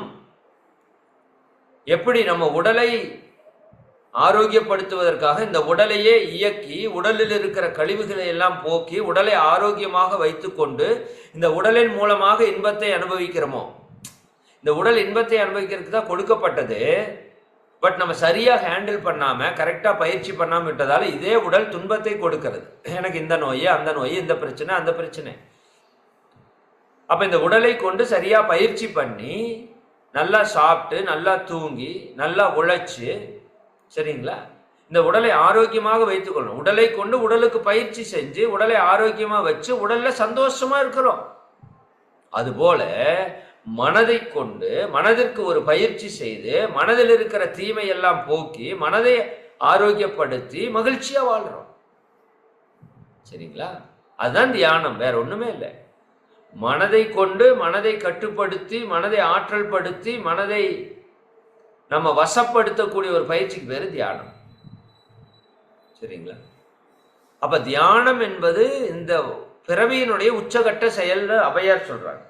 நான் அதை பத்தி உங்களுக்கு சொல்லி, அரிது அரிது மான்றாய் பிறத்தல் அரிது, அதனினும் அரிது கூன்கூருடு செவிடுபேடு நீங்கி பிறத்தல், அதனினும் அரிது ஞானமும் கல்வியும் நயத்தல், அதனினும் அரிது தானமும் தவமும் செய்தல். தவத்துக்கு மேல ஒண்ணுமே கிடையாது. தானமும் தவமும் செய்தால் வானவர் நாடு வழி திறந்து. அப்ப இந்த பாவத்தை எல்லாம் போக்குறதுக்கு 2 வழிங்க. ஒண்ணு, நல்லா பயிற்சி பண்ணுங்க. எந்த உடலை எந்த மனதை இயக்கி பிறருக்கு துன்பத்தை கொடுத்தோமோ அந்த உடலை அந்த மனதை சீராக இயக்கினால் உடலில் மனதில் இருக்கிற பாவங்களை கழித்துக் கொள்ளலாம். இதுதான் கான்செப்ட். சரிங்களா? அதான் பயிற்சி. ஒருவர் நல்லா இருக்கிறாரு, புகைப்பிடிக்கிறாரு, 20 வருஷம் புகைப்பிடிக்கிறாரு, அவருடைய உடல்ல நுரையீரல் கெட்டு போச்சு, இப்ப நோய்வாய்ப்பட்டு துன்பப்படுறார். ஒரு கெட்ட செயலை செய்தார், துன்பத்தை அனுபவிக்கிறார். இப்ப 40 வயசு ஆச்சு, அவரால் மூச்சுட முடியல. சரிங்களா? இப்ப என்ன பண்ணணும்? அவர் இந்த கெட்ட பழக்கத்தை நிறுத்திவிட்டு ஒரு நல்ல பயிற்சியை ஆரம்பிச்சு இப்ப இருந்து செய்யறதுக்கு ஆரம்பிக்கிறார் அப்படின்னா 20 வருஷம் போக தேவையில்லை. குறைஞ்சது ஒரு 6 மாசம் நல்லா செஞ்சாலே, 1 வருஷம் நல்லா செஞ்சாலே உடம்புல இருக்கிற கழிவுகள் எல்லாம் உடம்பு வெளியே போயிடும். அப்ப மறுபடியும் அவர் நுரையீரல் நல்லா வச்சு வாழ முடியும். அப்ப ஒரு செயலை செய்து உங்க உடல்ல பாவத்தை ஏற்படுத்தினீங்க, மாற்று ஒரு செயலை செய்து உங்க உடலை சுத்தப்படுத்திக் கொள்ளலாம். அதுதான் பயிற்சி, அதுதான் யோக பயிற்சிகள். சரிங்களா? அதுபோல நம்ம மனதை கொண்டு எவ்வளவோ தவறுகள் செய்திருக்கிறோம். இப்போ கர்மால 3 விதமான கர்மா இருக்கு. ஒன்று ஆகாமிய கர்மா, 2வது பிராரப்த கர்மா, 3வது சஞ்சித கர்மா. ஆகாமிய கர்மா என்பது இனிமேல் நாம செய்யக்கூடியது. இப்ப 8 மணிக்கு நீங்க போய் சாப்பிட போறீங்க, இட்லி வைக்கிறாங்க, சட்னி சாம்பார் வைக்கிறாங்க. சரிங்களா? இட்லி பூ மாதிரி இருக்குது, சட்னி சாம்பார் வாழ்க்கையில் அப்படி சாப்பிட்டதே இல்லை, அப்படி ஒரு டேஸ்டா இருக்குது. சரிங்களா? இப்ப சாப்பிட்றீங்க, 4 இட்லி சாப்பிடுவோம் ரெகுலரா, 4 இட்லி சாப்பிட்டீங்க. இப்ப இந்த ஆன்மா ஆசைப்படுது. ஆன்மா காமிய கர்மம்னா ஆன்மா காமிய வயப்பட்டு, காமியம்னா ஆசை, ஆசை வயப்பட்டு, இச்சை வயப்பட்டு அது கேட்குது, இன்னொரு இட்லி வைப்பா அப்படின்னு கேட்குது. ஆன்மா ஆசை வயப்பட்டு செய்யக்கூடிய செயல்ல வரக்கூடிய கர்மா ஆகாமிய கர்மா. அதுல நல்லதும் இருக்கு, கெட்டதும் இருக்கு. இப்ப இட்லி எடுத்து இன்னொன்னு வெயின்னு ஆன்மா சொல்லுது. சரிங்களா? நீங்க எடுத்து வச்சு சாப்பிட்டா என்ன ஆகும்? துன்பம். அதாவது இனிமேல் நீங்க செய்யக்கூடியத நல்லதும் செய்யலாம், கெட்டதும் செய்யலாம், அதெல்லாம் ஆகாமிய கர்மா. சரிங்களா? அதே சமயம் ஒருத்தருக்கு உதவி செய்யலான்னு உங்க ஆன்மா சொல்லும். பாரு, அவர் கஷ்டப்படுறாரு, அவருக்கு ஒரு உதவி செய்யலான்னு சொல்லும். ஒருத்தர் காலை சக்கரத்துக்கு வர வைக்கணும்னு சொல்லும். இதெல்லாம் ஆன்மா நல்ல கர்மாவும் செய்யும், அடுத்தவனை திட்டலான்னு கெட்ட கர்மாவும் செய்யும். அப்ப இனிமேல் நாம செய்யக்கூடியது ஆகாமிய கர்மா. ஒன்று இனிமேல் நீங்க செய்யக்கூடியது. சரிங்களா? அல்லது இப்பொழுது செய்து கொண்டு இருப்பது. இப்ப நீங்க உடம்பு மனசை நல்லா வச்சுக்கணும், என் வாழ்க்கையை நல்லா வச்சுக்கணும்னு வந்து இங்க உட்கார்ந்துட்டு இருக்கீங்கல்ல 1.5 மணி நேரம், உங்க ஆன்மா ஆசை வயப்பட்டு இந்த செயலை இப்ப செஞ்சுட்டு இருக்குது. இது ஆகாமிய கர்மா. இனிமேல் செய்ய போறது ஆகாமிய கர்மா. சரிங்களா? சரி, இந்த பிறந்ததுல இருந்து இன்னைக்கு வரைக்கும் செஞ்சு வச்சிருக்கீங்கல்ல, 30 வருஷம் 40 வருஷம் 50 வருஷம் 60 வருஷம் 70 வருஷமா செஞ்சு வச்சிருக்கிறோம்ல, இந்த ஜென்மத்துல அந்த கர்மாவுக்கு பேரு பிராரப்த கர்மா. பிராரப்த கர்மான்னு பேர். சரி, இது வந்து புது வினை, அது வந்து பழவினை. முடிஞ்சது, செஞ்சுட்டோம், செஞ்சு முடிச்சுட்டோம். அந்த கர்மா இருக்குது. அது நல்லதும் இருக்கு, கெட்டதும் இருக்கு. நேற்று சாப்பிட்டீங்கல்ல, அளவா சாப்பிட்ருப்பீங்க, எச்சாவும் சாப்பிட்ருப்பீங்க. சரிங்களா? இப்போ எச்சா சாப்பிட்டா அது பாவ கர்மாவா அங்கே ரெக்கார்ட் ஆயிடும். அளவா சாப்பிட்டா நிறைவா இருக்கும். சரிங்களா? பிறருக்கு சாப்பாடு வாங்கி நேற்று கொடுத்துருந்தீங்கன்னா அது ஒரு புண்ணிய கர்மாவா இருக்கும். இது பிராரப்த கர்மா, இந்த ஜென்மத்தில் பண்ணது. முன்னாடி ஜென்மங்கள்ல பண்ணது கர்மாவுக்கு பேரு சஞ்சித கர்மான்னு பேரு. அது மூட்டை மூட்டையா இருக்குதாமா. சஞ்சினா மூட்டைன்னு அர்த்தம். மூட்டை மூட்டையா இருக்குதாமா அந்த கர்மா, அது சஞ்சித கர்மா. பல ஜென்மங்களாக செய்த வினைகள். அப்ப நம்முடைய ஆகாமிய கர்மா, பிராரப்த கர்மா, சஞ்சித கர்மா அது அத்தனை அழிச்சாதான் நாம இறை உணர்வை பெற முடியும். துன்பத்திலிருந்து மீண்டு மகிழ்ச்சியாக வாழ முடியும். அப்ப இந்த ஆகாமிய கர்மாவை போக்க முடியுமா? இனிமேல் நான் துன்பம் தவறு செய்யாமல் இருக்க முடியும். இதனால் வரைக்கும் செஞ்சதை விட்டுருங்க. கதம் கதம் சொன்ன மாதிரி முடிஞ்சது முடிஞ்சு போச்சு. இனி ஒன்றும் பண்ண முடியாது. அது அப்படியே இருக்கட்டும். 1,00,000 ரூபா எங்கள் அப்பா கடன் வாங்கிட்டாரு, நான் ஒரு 50,000 ரூபா கடன் வாங்கிட்டேன், இப்போ 1,50,000 ரூபா கடனில் இருக்குது. இருக்கட்டும், அப்படியே இருக்கட்டும். இனி கடன் வாங்கக்கூடாது. இனி 10 பைசா கடன் வாங்கக்கூடாது. அதில் நம்ம தெளிவாக இருக்கணும். இதனால் வரைக்கும் தெரிஞ்சோ தெரியாமலோ நமக்கோ மற்றவங்களுக்கோ துன்பம் கொடுத்து பாவத்தை நிறைய சேர்த்திட்டோம். சரி, பரவாயில்ல பரவாயில்ல, முடிஞ்சது முடிஞ்சு போச்சு. இனி யாருக்கும் துன்பம் தரக்கூடாது.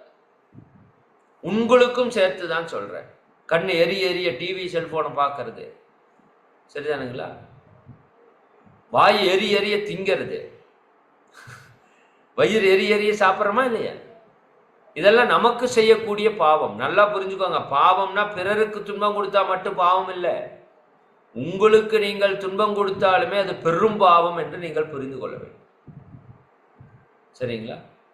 பசிக்கிறப்ப சரியா சாப்பாடு போடுங்க, தூக்கம் வர்றப்ப சரியா தூங்குங்க. சரிங்களா? உங்க உடம்ப மனசை நல்லா வச்சுக்கிறதுக்கு பயிற்சி பண்ணுங்க. உங்க மனதல் உடலை கெடுத்தீங்கன்னா அது மிகப்பெரிய பாவம். சரிங்களா? அப்ப இனிமேல் நான் துன்பம் தராமல் இருக்கணும். யாருக்கு? எனக்கும் துன்பம் தரக்கூடாது, மற்றவங்களுக்கும் துன்பம் தரக்கூடாது. கேட்கறக்கெல்லாம் நல்லா தான் இருக்கு. ஆனால் செயல்பாட்டுக்கு வருதா? சார் நாங்கள் என்ன எல்லாருக்கும் துன்பம் கொடுக்கணும்னு நினைக்கிறோம், ஆனால் சண்டை வந்தால் ஆளாளு கத்தி ஒருத்தர் கஷ்டப்படுத்துகிறோம். எங்களால் கண்ட்ரோல் பண்ண முடியல. ஏன்னா நம்ம மைண்டு கண்ட்ரோல் இல்லை. அப்போ நம்ம மைண்டை நம்ம கண்ட்ரோலுக்கு கொண்டு வரக்கூடிய ஒரு தியானத்துக்கு பேர் தான் ஆக்கினை தியானம். ஆக்கினை தியானம். நீங்கள் இந்த 48 நாள் தொடர்ந்து வந்தீங்கன்னா உங்களுக்கு அடுத்த லெவல் பேட்ச் கொடுப்பாங்க. அதில் வேதாத்திரி மகரிஷி அவங்க கொடுத்த குண்டலினி யோக தீட்சையை உங்களுக்கு கொடுக்கலான்னு திட்டமிட்டு இருக்கோம். நீங்கள் எவ்வளோ பேர் வர்றீங்கன்னு பார்த்துட்டு அது பண்ணுவோம். சரிங்களா? குண்டலினி யோக தீட்சை அது கொஞ்சம் முறையாக சரியாக பொறுமையாக எடுக்கணும். நம்முடைய குண்டலினி சக்தி மூலாதாரத்தில் இருக்கிறது இல்லையா? 3 வயது வரைக்கும் மூளையை கட்டுது, 13 வயது வரைக்கும் உடலை கட்டுது. கட்டி முடிச்சதுக்கப்புறம் குண்டலினி மேலேருந்து இறங்கி கீழே மூலாதாரத்துக்கு வந்துடும். ஏஜ் அட்டன் பண்ணியாச்சுன்னா குண்டலினி சக்தி கீழே வந்துடும். அப்போ கீழே வரக்கூடிய குண்டலினி சக்தி கீழ்வயப்பட்ட எண்ணங்களில் செயல்படும், பாலுணர்வில் செயல்படும், பேராசையில், கோபத்தில். அதனால தான் குழந்தைங்க நிறைய கோபப்படுறது நீங்கள் பார்க்கலாம். ஆசை நிறைய வரும், எதிர்பால் மேலே கவர்ச்சி வரும். சரிங்களா? அப்போ இந்த உணர்வெல்லாம் ஏன் வருதுன்னா அந்த பாலுணர்வு சக்தியில் கீழே வந்து இயங்குது குண்டலினி. அப்போ அந்த குண்டலினியை மேலே ஏற்றி புருவ மையத்துக்கு கொண்டு போகிறது தான் தியானம். இதற்காக காட்டுக்குள்ளே சென்று பல ஆண்டுகள் தியானம் பண்ணவங்க இருக்காங்க. 12 ஆண்டுகள் ஆகுன்னு சொல்லுவாங்க. அந்த குண்டலினியை கொஞ்சம் கொஞ்சமாக ரைஸ் பண்ணி கொண்டு வருது. அதை மகரிஷி அவர்கள் 10 நிமிடத்திலே குண்டலினி மேலே கொண்டு வரக்கு ஒரு டெக்னிக் கண்டுபிடிச்சாங்க. திருமூலரோட ஒரு டெக்னிக் தான் அது. அந்த டெக்னிக் மூலமாக உங்கள் குண்டலினி சக்தி இம்மீடியட்டாக ஆக்னா சக்கரத்துக்கு கொண்டு வர முடியும். இந்த ஆக்னா சக்கரம் ஓப்பன் ஆயிடுச்சுன்னா இது அவேர்னஸுக்கான மையம், விழிப்பு நிலைக்கான மையம், நெற்றிக்கண் தவறு செய்யாமல் இருப்பதற்கான மையம். பல தியான மையத்தில் இந்த நெற்றிக்கண் தியானத்தை உங்களுக்கு சொல்லி கொடுப்பாங்க. ஆல்ஃபா மெடிடேஷன் என்றெல்லாம். நீங்கள் பொட்டு வைக்கிறது அதுக்கு தான், சிலுவை போடுறது அதுக்கு தான், நமாஸ் பண்ணுறது இந்த இடம் கீழே முட்டு அதுக்காகத்தான். அப்போ இங்கே இருக்கிற சுரப்பி பிட்யூட்டரி இது உடல் ஆரோக்கியத்தை கொடுக்கும். இன்னும் இங்கே இருக்கிற இயக்கம் மையம் ஆக்னா சக்கரம் இயக்கத்துக்கு வந்துச்சுன்னா அறிவு விழிப்பு நிலையில் இருக்கும். தப்பு செய்ய மாட்டோம், தவறு செய்ய மாட்டோம், யாருக்கும் துன்பம் கொடுக்க மாட்டோம். அப்ப இனிமேல் நான் எந்த பாவத்தையும் செய்யக்கூடாது என்றால் நீங்கள் ஆக்னியிலே தவம் செய்ய வேண்டும். சரிங்களா? அதான் ஆக்னை தியானம். இந்த தவம் டக்குன்னு வந்துடாது. நமக்கு ஒரு குரு தான் நமக்கு இந்த தியானத்தை கொடுக்க முடியும். ஏன்னா குரு என்பவர் யார்? இறை உணர்வை பெற்றவர். அப்ப இறை உணர்வு பெற்றவருடைய ஆற்றலை உங்களுக்குள் கொடுக்கக்கூடிய ஒரு ப்ராசஸ்க்கு பேர் தான் தீட்சை என்று பொருள். சரிங்களா? இப்போ உங்களை அமெரிக்காவில் ஒரு அட்ரஸ் கொடுத்து நீங்கள் போங்கன்னு சொன்னால் போயிடுவீங்களா? போக முடியாது, கஷ்டம். இங்கே ஃப்ளைட்டுக்கு போகணும், அங்கேருந்து அங்கே போகணும், அங்கேருந்து இங்கே மாறணும், அங்கேருந்து அட்ரஸ் பிடிக்கணும், ஒன்றுமே தெரியல, கஷ்டமாக இருக்கு. இதே நான் அமெரிக்கா போயிட்டு வரேன் அடிக்கடி, எங்கூட வாங்க போகலான்னு சொன்னால் நீங்கள் ஜாலியாக கையாட்டிகிட்டே வருவீங்க. உண்மையா இல்லையா? எந்த கவலையும் இருக்காது உங்களுக்கு. இங்கே வந்து ஏறுங்கன்னா எங்கூட வருவீங்க, அங்கே போனால் அங்கே போவீங்க, ஜாலியாக சுற்றி பார்ப்பீங்க, எந்த கவலையும் இருக்காது. அதே இடத்துக்கு தான் போகிறீங்க. ஏன்னா தெரிந்தவரோடு செல்கிறீர்கள். அது போல குரு நமக்குள்ள வந்துட்டார் அப்படின்னா அவர் இறை உணர்வை பெற்றவர். அவருடைய உயிர்ல இறைத்தன்மை இருக்குது. அந்த இறைத்தன்மை பெற்ற உயிரை உங்களுக்குள் பாய்ச்சக்கூடிய ஒரு செயலுக்கு பேர் தான் தீட்சை என்று பெயர். அது தொட்டும் கொடுப்பார்கள், பார்த்தும் கொடுப்பார்கள், ஞானத்திலையும் கொடுப்பார்கள், மந்திரத்தாலையும் கொடுப்பார்கள், எப்படி வேணா கொடுப்பாங்க குருமகான்கள். மந்திர தீட்சை, ஸ்பரிச தீட்சை, நயன தீட்சை, ஞான தீட்சை என்று பல்வேறு தீட்சைகள் இருக்கு. சரிங்களா? அப்ப அந்த தீட்சையின் மூலமாக என்ன பண்றாங்க, ஒரு பால்ல தயிரை ஊத்துனீங்கன்னா பாலுடைய தன்மை வேறு, தயிருடைய தன்மை வேறு. அப்ப அந்த தயிர் கொஞ்சம் பாலுக்குள்ள ஊத்துன உடனேயும் பால் மொத்தமும் தயிராக மாறுகிறது. நல்லா புரிஞ்சுக்கோங்க. இதுக்கு பால் எந்த ரிஸ்க்கும் எடுக்கல. தயிர் உள்ள வர்றதுக்கு அலௌடு பண்ணுச்சு, தயிர் உள்ள போய் ப்ராசஸ் பண்ணுச்சு, பால் தயிர் சொன்னதை கேட்டுக்கொண்டது, மொத்த பாலும் தயிராக மாறியது. நல்லா புரிஞ்சுக்கணும். இப்ப நாமெல்லாம் பால், குருமகான்களுடைய ஆற்றல் தயிர் போல நம்மகிட்ட வரும் தீட்சையில.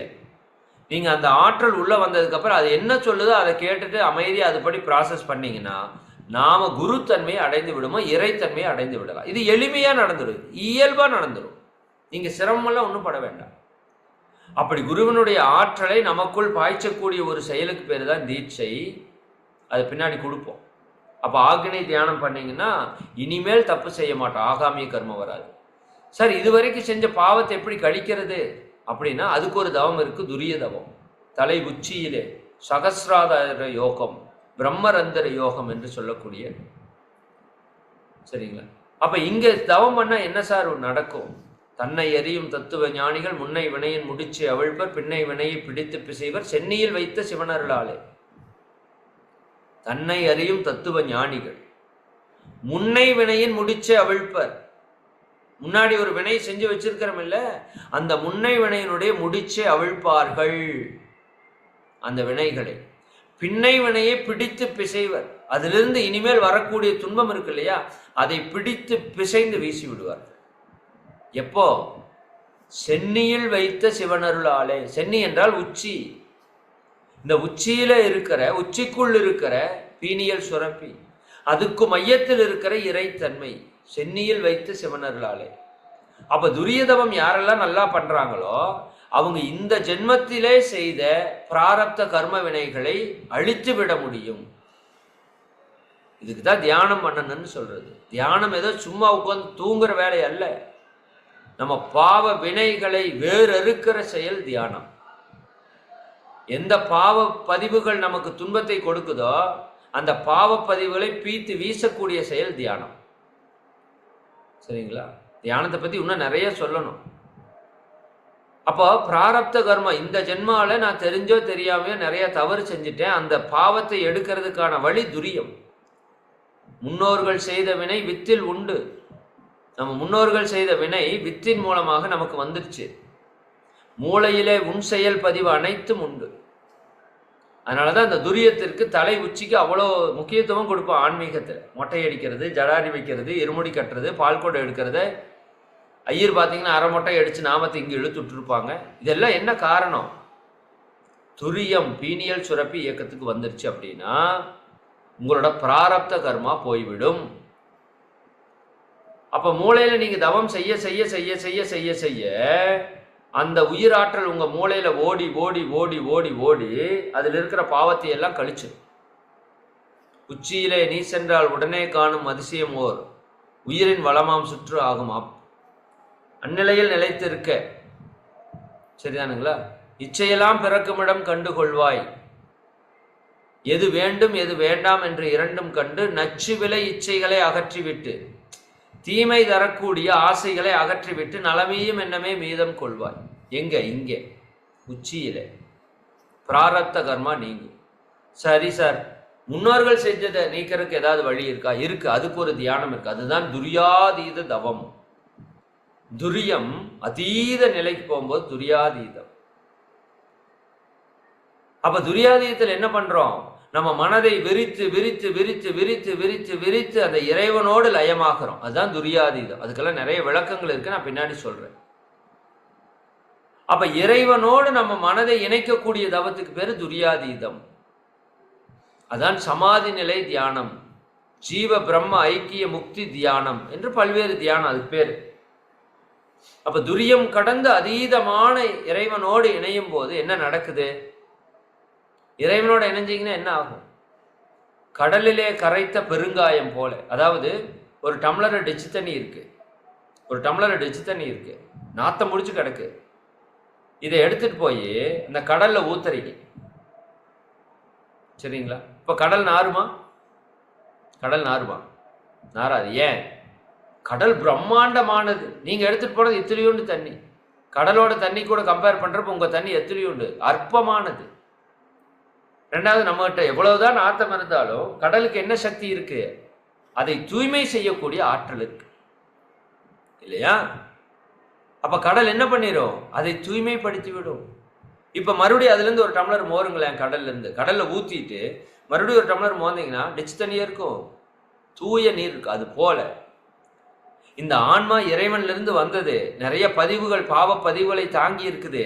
எப்ப அது இறைவனோடு இணைகிறதோ அப்ப இதில் இருக்கிற பதிவுகள் எல்லாம் நீங்கிவிடும். எத்தனை ஜென்ம பதிவா இருந்தாலும் நீங்கிடும். ஏன்னா இருக்கிறது இறைவன், அவன் எல்லையற்ற சக்தி, சிவன், பரமபிதா, அல்லாஹ் என்றெல்லாம் சொல்றீங்கல்ல. அந்த எல்லையற்ற பரம்பொருள் பேராற்றலோடு நீங்க இணையும் போது, சரிதானுங்களா? பேரறிவோடு நீங்கள் இணையும் போது நம்முடைய பதிவுகள் அத்தனையும் நீக்கப்பட்டுவிடும். இது சத்தியம். நான் அதாவது சும்மா உங்களுக்கு ஏதோ அடிச்சு விடுறது இல்லை. இது மகான்கள் கண்ட சத்தியத்தை உங்ககிட்ட பேசிட்டு இருக்கேன். இதுதான் வள்ளலார், வாங்க வாங்க வாங்க, பேரின்பம் இருக்குது, வாங்க. இதுக்கு நீங்க வரல, இந்த வாழ்க்கையில துன்பப்படுறதுக்காக நீங்க வரல, சந்தோஷமா மகிழ்ச்சியா ஆனந்தமா வாழ்றதுக்கு வந்திருக்கிறீங்க, வாங்க வாங்கன்னு கூப்பிட்டாரு. யாரு போகல? கடை வெடித்தேன் கொள்வார் இல்லை, சரிதானுங்களா? அந்த இன்பத்தை அனுபவிக்கிறதுக்கு வந்துட்டு இங்க பச்சிக்கும் போண்டாக்கும் புரோட்டாக்கும் அடிச்சுட்டு வீட்டுக்கும் காசுக்கும் செத்துட்டு கிடக்கிறோம். அதுக்கு வரல நம்ம, அது வச்சுக்கோங்க, வேண்டாங்களே. பட் நாம அனுபவிக்க வந்த இன்பம் பேரின்பத்தை அனுபவிக்க வந்திருக்கிறோம், இறைவனையே அனுபவிக்க வந்திருக்கிறோம். அதுக்கு எது தடையா இருக்கு? நம்மளுடைய கர்ம வினைகள். அப்ப அந்த இறைவனை உணரும் போது நம்முடைய சஞ்சித கர்ம வினைகள் எத்தனை ஜென்மத்து வினைகளானாலும் அது கரைந்து விடும், சரிங்களா? இறைநிலையோடு எண்ணத்தை கலக்க விட்டு ஏற்படும் ஒரு அமைதியிலே வெளிப்பாய் நிற்க நிறைநிலையே தானாக உணர்வதாகும். நித்தம் நித்தம் உடல் உயிரில் இயங்கு மட்டும் உறைந்து உறைந்து இந்நிலையில் பழகிக்கொள்ள எவர் ஒருவர் துரியாதீத தவத்தை தொடர்ந்து நாள் தவறாமல் செய்து வருகிறார்களோ, சரிங்களா? உறைந்து உறைந்து இந்நிலையில் பழகிக்கொள்ள உலக இன்பங்களிலே அளவு கிட்டும். இந்த உலக இன்பத்தில் நமக்கு அளவு முறை கிடைச்சிடும். கரை நீங்கி அறிவு மெய்ப்பொருளாய் நிற்கும். கரை என்றால் ஆணவம், கண்மம், மாயை என்று சொல்லக்கூடிய மும்மலங்கள். ஆணவம் என்றால் தன்முனைப்பு, அதிலிருந்து வரக்கூடியதுதான் தான் என்ற அதிகாரப்பற்று. தனது தனது, என்னோடது என்னோடது என்னோடதுன்னு வச்சிருக்கிறோம்ல, பொருள் பற்று. இந்த ரெண்டு பற்று இருந்தா துன்பத்திற்கு காரணம். இந்த ரெண்டு பற்று இருந்ததுன்னா பேராசை வந்துவிடும், கோபம் வந்துவிடும், கடும் பற்று, முறையற்ற பாலுணர்வு, உயர்வு தாழ்வு மனப்பான்மை, வஞ்சம் என்ற 6 தீய குணங்களும் வரும். மனிதன் முறை தவறி செயல்படுவான், போய் பேசுவான், சூதாடுவான், கற்பழிவு செய்வான், கொலை செய்வான், கொள்ளையடிப்பான், எல்லா தவறையும் செய்வான். எதனால? இந்த தன்முனைப்பால, ஈகோ. அந்த ஈகோவை உடைக்கணும், சரிதானுங்களா? அந்த ஈகோ உடையணும்னா நம்ம இறைவனை உணரணும். அவனுக்கு தான் அந்த இதை உடைக்கிற ஆற்றல் இருக்கு. கண்மம் என்றால் பாவச் செயல், பழிச்செயல் பதிவுகள். இப்ப நான் சொன்னேன்ல, கண்மம், ஆகாமிய கர்மா, சஞ்சித கர்மா, பிராரப்த கர்மா, இது 3 சேர்ந்து கண்மம். மாயை என்றால் இந்த வாழ்க்கையை பற்றி உண்மை தெரியல, நம்மளாம் இப்ப மாயையில வாழ்ந்துட்டு இருக்கிறோம். நான் சொன்னேன்ல, டிவியில இருந்து சந்தோஷம் வரலப்பா, லட்டுல இருந்து சந்தோஷம் வரலப்பா, உன்னோட உயிர் ஆற்றல் செலவாயிதாப்பா சந்தோஷம் வருது. ஆமாம் இல்ல, அப்பதான் தெரியுது, மயக்கம் அங்கதான் போகுது. இன்னுமே டிவி பார்க்கறது குறைக்கல, சரிங்களா? தெரிஞ்சிருச்சு உண்மை இதுதான்னு. இப்ப நான் சொல்லிட்டேன், உங்களுக்கு துன்பம் ஒன்று வரல, தீதும் நன்றும் பிறர் தர வாரா அப்படின்னு என்ன அர்த்தம்? உங்க கர்ம வினை உங்களை விட்டு வெளியே போகுது, அதுதான் துன்பம். இப்ப புரிஞ்சிருச்சா? இப்ப இந்த ஞானம் வந்துருச்சா? இந்த அறிவு வந்துருச்சுங்களா? அப்ப இனிமேல் துன்பம் வர்றப்ப துன்பப்படுவீங்களா? துன்பப்படாதீங்க, ஜாலியா இருங்க. சரிங்களா? அப்ப வாந்தி வந்துருச்சுன்னா, ஐயோ வாந்தி வந்துருச்சு அப்படி சொல்லணுமா? ஐ வாந்தி வந்துருச்சு, கழிவெல்லாம் வெளியே போயிருச்சு, இறைவா நன்றி அப்படி சொல்லணும். சரி, காய்ச்சல், ஐ காய்ச்சல் வந்துருச்சு அப்படிங்கணும். அப்ப வீட்டுக்காரர் திட்டினா, ஐ வீட்டுக்காரர் திட்டாரு, எந்த ஜென்மத்திலேயே நான் பண்ண பாவம், என் வீட்டுக்காரர் திட்டாரு, ஒரே குஷியா இருக்கணும். வீட்டுக்காரர் அடிச்சு போட்டாருன்னா என்ன பண்ணணும்? எல்லாரையும் கூப்பிட்டு பார்ட்டி வைக்கணும். எங்க வீட்டுக்காரர் இன்னைக்கு அடிச்சு போட்டாருங்க, என்னைய எந்த ஜென்மத்தில் எத்தனை பாவம் பண்ணுன்னு தெரியல, இன்னைக்கு போட்டு சாத்துன்னு சாத்துனாருங்க, என் பாவமெல்லாம் கழிஞ்சிருச்சுங்க, ஒரு ட்ரீட் வச்சிருக்கிற வாங்க அப்படி சொல்லணும். சத்தியமா அதுதான் உண்மை. சரிங்களா? அந்த அளவுக்கு நமக்கு பக்குவம் வரணும். சொல்றதுக்கு ஈஸியா இருக்கும், பக்குவம் வரணும். அது தியானம் தான் கொடுக்கும். சரியானுங்களா? கரை நீங்கி அறிவு மெய்ப்பொருளாய் நிற்கும், கரைந்து போம் தன்முனைப்பு காணும் தெய்வம். தெய்வத்தை பார்க்கலாம். தியானத்தினுடைய உச்சகட்ட நிலை என்ன? இறைவனோடு இணையலாம், இறைவனை காணலாம், இறைவனை உணரலாம், பேரின்பத்தில் வாழலாம். அதற்கு தான் தியானம். தியானம் என்ன சும்மா கிடையாது. உங்க மனதை கட்டுப்படுத்தி, மனதிற்கு உட்பொருளாக உயிரிலே உங்களை நிறுத்தி, உயிருக்கு உட்பொருளாக இருக்கிற இறைவனை உணர வைக்கக்கூடிய ஒரு ப்ராசஸுக்கு பேர் தியானம். அப்ப நம்ம எதுக்காக வந்திருக்கிறோம்னா, இந்த பிறவியை எதுக்காகனா தியானம் செய்வதற்குத்தான் பிறந்திருக்கிறோம். ஒன்றை சொல்லி நிறைவு செய்கிறேன். வள்ளுவர் சொல்றாரு, இலர் பலராகிய காரணம் நோற்பார் சிலர் நோவாதார் பலர். சந்தோஷம் இல்லாதவர்கள் பலர் ஆனதுக்கான காரணம் என்னப்பா? இந்த உலகத்துல நிறைய பேருக்கு சந்தோஷம் இல்லை, துக்கம், துன்பம், மயக்கம். ஏன் இந்த துக்கம், துன்பம்? இலர் பலராகிய காரணம், சந்தோஷம் இல்லாதவர்கள் நிறைய ஆயிட்டாங்க. என்னப்பா காரணம்? நோற்பார் சிலர். நோற்பு என்றால் தவம் செய்தல் என்று அர்த்தம். கொஞ்சம் பேர் தாப்பா தவம் செய்யறான். நோவாதார் பலர், நிறைய பேர் தவமே செய்யறது இல்லை. அப்ப தவம் செய்யலையா, அவன் மனசு அவன் கட்டுப்பாட்டுல இருக்காது. மனம் கட்டுப்பாட்டுல இல்லையா, கெட்டதை நினைப்பான், கெட்டதை சொல்லுவான், கெட்டதை செய்வான். விளைவு பாவத்தை வாரி வலித்து கொள்றான், விளைவு துன்பத்தை அனுபவிக்கிறான். அப்ப தவம் செய்யறவன் என்ன செய்யறான்? எண்ணத்தை கட்டுப்பாட்டுல வச்சிருக்கிறான், சொல்லை கட்டுப்பாட்டுல வச்சிருக்கிறான், செயலை கட்டுப்பாட்டுல வச்சிருக்கிறான், யாருக்கு துன்பம் கொடுக்காம இருக்கிறான், முடிஞ்ச வரைக்கும் நல்லதை செய்யறான், புண்ணியத்தை பெருக்கிறான், அவன் மகிழ்ச்சியா இருக்கிறான். அவ்வளவுதான். இதுக்கு மேல சொல்றதுக்கு ஒண்ணும் இல்லை. அப்ப தியானம் ஒன்றே வழி, வேற வழியே கிடையாது. சரிங்களா? தியானம் ஒன்றே வழி. தியானத்தை பிடிங்க. நீங்க உடற்பயிற்சி செய்வது கூட தியானத்தை செய்வதற்காகத்தான். ஒரு 20 நிமிஷம் தியானம் செய்யணும்னா உடம்பு அசையாம சில மாதிரி உட்காரணும். அப்ப கை வலிக்குது சார், கால் வலிக்குது சார் அப்படின்னு போனீங்கன்னா தியானம் எப்படி வரும்? சரிங்களா? அப்ப எதற்கு நீங்க உடலை ஆரோக்கியமாக வைத்துக் கொள்ளணும்? இறைவனை உணர்வதற்காக வந்திருக்கிறீர்கள், மறந்துடாதீங்க. நம்ம எல்லாரும் எதுக்கு வந்திருக்கிறோம்? முக்தி அடைவதற்கு, ஞானம் பெறுவதற்காக வந்திருக்கிறோம். அப்ப இறைவனை அடைவதற்கான தடை என்ன? என்னுடைய கர்ம வினைகள். கர்ம வினைகளை போக்குவதற்கான வழி என்ன? தியானம் செய்வது. அப்ப தியானம் செய்தாதான் நான் வந்த நோக்கத்தை அடைய முடியும். தியானம் செய்யறதுக்கு என்ன நல்லா இருக்கணும்? உடல் நல்லா இருக்கணும், உடற்பயிற்சி செய்யணும். உயிர் நல்லா இருக்கணும், காயகல்ப பயிற்சி செய்யணும். உடலும் உயிரும் நல்லா இருந்தா தான் நீங்க உட்கார்ந்து தியானம் பண்ணி மனதை கட்டுப்படுத்தி மனதை சுத்தப்படுத்த முடியும். வேற வழியே கிடையாது. உடம்பார் அழியின் உயிரார் அழிவர், உடம்பார் அழியின் உயிரார் அழிவர், திடம்பட மெய்ஞானம் சேரவும் மாட்டார். என்ன நோக்கத்துக்காக வந்திருக்கிறோம்?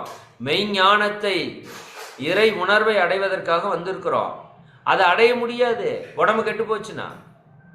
அப்ப எதற்காக நீங்க உடம்பை வளர்க்கணும்னு புரியுதா? எப்போ எதனால உடல் ஆரோக்கியமா வச்சுக்கணும்? உடம்பை வளர்க்கும் உபாயம் அறிந்தே, உடம்பை வளர்க்கும் உபாயம் அறிந்தே உடம்பை வளர்த்தேன், உயிர் வளர்த்தேனே. அப்ப இறை உணர்வுக்காக வந்திருக்கிறோம். தடையாக இருப்பது நம்ம வினைகள். வினைகளை போக்குறதுக்கு தியானம் பண்ணணும். தியானம் பண்றதுக்கு உடல் ஆரோக்கியமா இருந்தா தான் முடியும். இதை புரிந்து கொண்டு காலை சக்கரத்திலே தொடர்ந்து இணைந்து, குறிப்பா 5:30 மணிக்கு இணைந்து அந்த யோக பயிற்சிகளை செய்து, சரிங்களா, அந்த தியான பயிற்சி தத்துவ விளக்கங்களை எல்லாம் நீங்க சரியா புரிஞ்சுட்டே வாங்க. இந்த 48 நாள் முடிஞ்சதுக்கு அப்புறம் நம்ம ஐயாட்ட பேசிட்டு உங்களுக்கு இதுல நான் வந்து வாரத்தில் ஒரு நாள் பேசுறேன். நான் உங்களுக்கு ஒரு 7-8 வகுப்புகள் பேசுவேன். அதிகபட்சம் 10 வகுப்புகளுக்குள்ள பேசுவேன். ஆனால் நான் உங்களுக்கு சொல்ல வேண்டிய சிந்தனை என் அறிவு கெட்டி ஒரு 500 தலைப்பாவது உங்ககிட்ட பேசணும். ஒரு 500 மணி நேரமாவது உங்ககிட்ட பேசணும். உங்க வாழ்க்கையை முழுமைப்படுத்துறதுக்கு குறைஞ்சது ஒரு 100 மணி நேரமாவது பேசணும். அவ்வளவு விஷயங்கள் இருக்குது ஞானிகள் கொடுத்தது. பட் இப்ப சொல்ற விஷயத்தை நீங்க ஆழமா புரிஞ்சுட்டு வாங்க. தொடர்ந்து நம்ம பயணிப்போம். தெரிஞ்சுக்க வேண்டிய விஷயம் நிறைய இருக்குது. அறிவு எந்த அளவுக்கு நீங்க பெருக்கிறீங்களோ அந்த அளவுக்கு வாழ்க்கையில மகிழ்ச்சியா இருக்கலாம். சரிங்களா? அதனால இப்ப ஏதாவது தியானம் கொடுத்துட்டு இருப்பாங்கன்னு நினைக்கிறேன். அந்த தியானத்தை நீங்க முறையா செஞ்சுட்டு வாங்க. சரிங்களா? இனி வரக்கூடிய காலங்களில் அடுத்தடுத்து நிறைய தியானங்கள் உங்களுக்கு கற்றுக் கொடுக்கும். மிக்க மகிழ்ச்சி. அனைவருக்கும் நன்றி. அனைவரும் அருட்பேர் ஆற்றல் கருணையினால் உடல் நலம், நீலாயுள், நிறை செல்வம், உயர்ப்புகள், விஞ்ஞானம் ஓங்கி இறை உணர்வு, அறநெறி, கல்வி, தனம், தானியம், இளமை, வலிவு, துணிவு, நன்மக்கட்பேறு, அறிவிலுயர்ந்தோர் நட்பு, அன்புடைமை, அகத்தவம், அழகு, புகழ், மனித மதிப்புணர்ந்து ஒழுகும் பண்பு, பொறுமை எனும் பேறு 16 பெற்று பெருவாழ்வு வாழ்க. வாழ்க வளமுடன். வாழ்க வளமுடன். அனைவருக்கும் நன்றி. வாழ்க வளமுடன். நன்றிங்க ஐயா. சிறப்பு. இன்றைய நிகழ்வில் அந்த தியானத்தை பற்றி தியானம் நம்ம முன்னாடி ஆரம்பிக்கிறதுக்கு முன்னாடி சொன்ன விஷயங்கள் அதுதான். தியானம்னா எந்த அளவுக்கு நம்ம நினைச்சிட்டு பண்ணிட்டு இருக்கிறோமோ, அதை விட இன்னைக்கு வந்து சிறப்பான அம்சங்கள், சிறப்பான நிகழ்வுகளை வந்து ஐயா இன்னைக்கு சிறப்பா நமக்கு சொல்லியிருக்காங்க.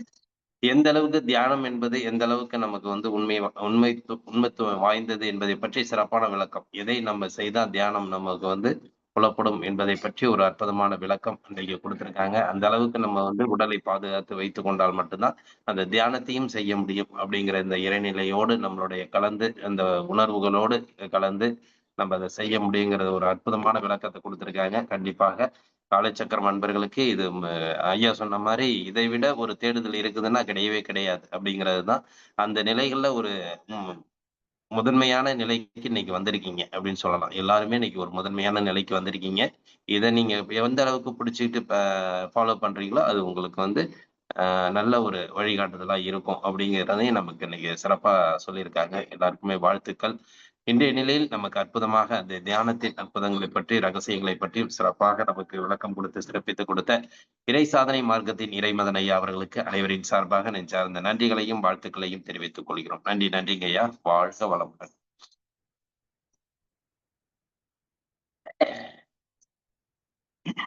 அதே போன்று வந்து பாத்தீங்கன்னா நம்ம தொடர்ச்சியா சொன்னதுதான்.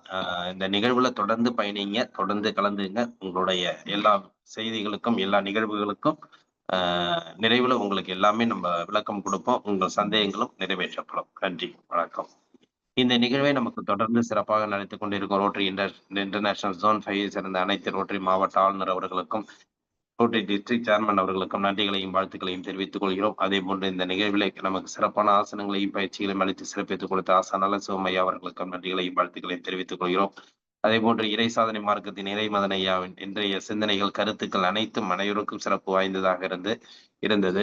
ஐயா அவர்களுக்கும் இந்த நேரத்தில் நன்றிகளையும் வாழ்த்துக்களையும் தெரிவித்துக் கொண்டு இந்த நிகழ்விலை தினம் கலந்து கொண்டு இந்த நிகழ்வை நல்ல ஒரு வெற்றி நிகழ்வாக சிறப்பித்துக் கொடுத்துக் கொண்டிருக்கும் அனைத்து நல்லுள்ளங்களுக்கும் இந்த காலை வேளையிலே நன்றிகளையும் வாழ்த்துக்களையும் தெரிவித்துக் கொண்டு இன்றைய நிகழ்வை இத்துடன் நிறைவு செய்து மீண்டும் நாளை காலை நல்லதொரு நிகழ்வை சந்திப்போம் என்று நன்றி கூறி விடைபெறுகிறோம். நன்றி, வணக்கம். வாழ்க வளமுடன், வாழ்க வளமுடன், வாழ்க நலமுடன். நன்றி.